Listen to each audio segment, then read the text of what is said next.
तर नीटच्या मुद्द्यावरती संसदेत चर्चेसाठी तयारी सरकारनं दर्शवलेली आहे अशी माहिती सरकारमधल्या सूत्रांनी दिली आहे।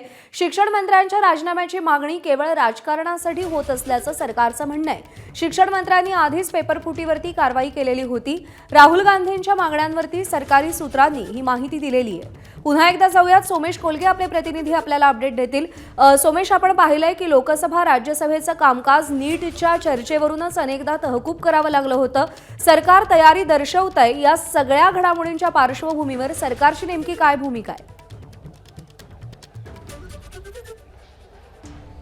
निश्चितच सरकार याविषयी सकारात्मक आहे की नीटवरती चर्चा व्हावी आणि नीट पेपर फुटीवर संसदेमध्ये चर्चा व्हावी। आता आपल्याला एक गोष्ट इथे आवर्जून लक्षात घ्यावी लागेल की सरकारने काल राहुल गांधींनी पंतप्रधानांच्या निवासस्थानी जाऊन त्यांच्या प्रवेशद्वाराजवळ निवासस्थानाच्या प्रवेशद्वारावर बसून आंदोलन केलं जवळपास 2.5 तास।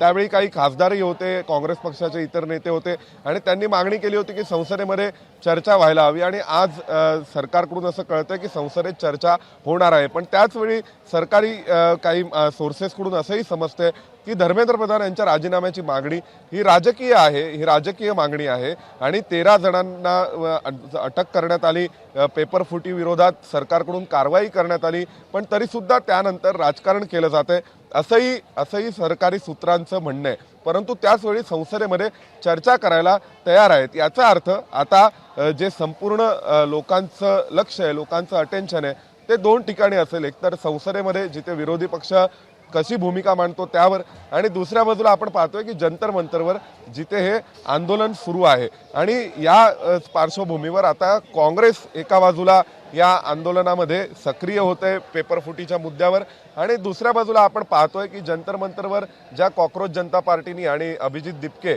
यांनी आंदोलन सुरू केलं होतं त्यांचं आंदोलन गेले अनेक दिवसांपासून सुरू आहे। आणि काल देखील जेव्हा राहुल गांधींनी पहिल्यांदा ठिय्या आंदोलन केलं नरेंद्र मोदींच्या घराबाहेर, त्यावेळी आम आदमी पक्षाचे खासदार संजय सिंग यांनी जी प्रतिक्रिया दिली त्या प्रतिक्रियेतून एक गोष्ट दिसते की या आंदोलकांमध्ये, विरोधकांमध्ये, मोदी सरकारच्या विरोधकांमध्ये देखील वेगवेगळे मतप्रवाह दिसून येत आहेत।